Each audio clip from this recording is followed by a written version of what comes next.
साखरकर आणि माझा प्रभाग आहे जटपुरा प्रभाग क्रमांक 7. इथून मी निवडणूक लढवत आहोत. बरं, वंचितसोबत तुम्ही युती केली आहे. वंचितची निवडणुकीपूर्वी विधानसभेच्या निवडणुकीमध्ये युती झाली होती, पण ती युती फिसकटली. हा जो प्रयोग आहे हा मला वाटतं की राज्यातला पहिला प्रयोग असेल.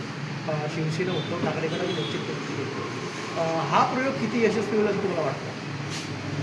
हे बघा, महाराष्ट्रामध्ये वंचित बहुजन आघाडी आणि उद्धव बाळासाहेब ठाकरे, महाराष्ट्रात फक्त चंद्रपूर शहर महानगरपालिका या ठिकाणी वंचित बहुजन आघाडी आणि उद्धव ठाकरे गटासोबत इथं युती आहे. तर या युतीचा फायदा उद्धव ठाकरे गट आणि वंचित आघाडी या दोघांना पण होणार.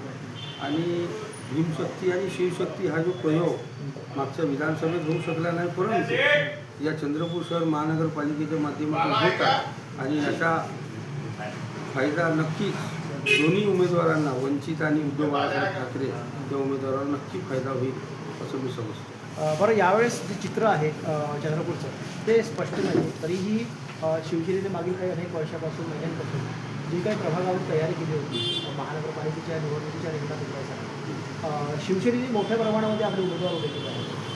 तुम्हाला असं वाटतं का की तुमची सत्ता जी आहे महानगरपालिकेच्या निवडणुकीच्या रिंगणामध्ये तुमची सत्ता जी आहे ती तुमच्याशिवाय सत्ता बनणार नाही किंवा तुम्ही सत्तेत येईल? मी तुम्हाला आश्वस्त करतो तुमच्या चॅनलच्या माध्यमातून, उद्याची जी निवडणूक होत आहे या महानगरपालिकेची, किंग मेकरच्या भूमिकेत उद्धव बाळासाहेब ठाकरे व वंचित बहुजन आघाडी राहील या ठिकाणी आपल्याला मी खात्रीने सांगतो. बरं, असं म्हटलं जातं की मागील अनेक वर्षापासून 200 ते 250 कोटीचे आहेत ते अमृत योजनेचे आले होते, परंतु या योजनेमध्ये जी प्रभागामध्ये कामं व्हायला पाहिजे होती, रस्त्याची कामं आहेत, ड्रेनेजची कामं आहेत, सांडपाण्याची कामं आहेत, कचरा नियोजनाची कामं ती झाली नाही. तुम्हाला असं वाटतं का की हे 200 ते 250 कोटी रुपये जे आहेत ते क्षुल्लक कार्य करून बाकीचा जो निधी आहे तो कंत्राटदाराच्या घरात केला आहे?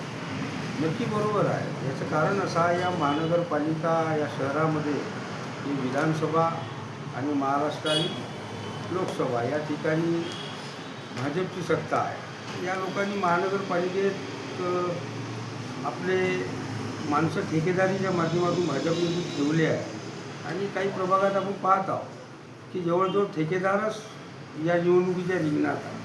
त्याचं कारणच असं आहे की या शहरामध्ये इतकी मोठी मदत झाली होती अमृतची आणि या अमृत योजनेची, आणि प्रत्येकाच्या घरी नळ आहे पण पाणी नाही आलं आहे त्या अमृत योजनेला. तेच काम आम्हाला आता पुढे येऊन लोकांना जे नळं आले आहेत त्या नळामध्ये पाणी देण्याचं काम उद्धव बाळासाहेब ठाकरे आणि वंचित बहुजन आघाडीच्या माध्यमातून मूलभूत सुविधेपासून जे लोक वंचित राहिले त्यांना वंचित न ठेवता उद्याची ही निवडणूक आहे. बरं, केंद्रामध्ये मोदी सरकार आहे, राज्यामध्ये फडणवीस साहेबांचं सरकार आहे. बराच काळ जो आहे इथे भाजपाची सत्ता राहिलेली आहे. असं म्हटलं जातं की महानगरपालिकेचा जो बजेट आहे 400 ते 500 कोटीचा जो बजेट आहे महानगरपालिकेचा आहे, तरीही त्या पद्धतीनं जे वार्डामध्ये प्रभागामध्ये इन्स्टॉलेशन पाहिजे होतं CCTVचं तसं दिसत नाही. सोबतच जे गार्डन्स आहेत चांगले तसे दिसत नाही.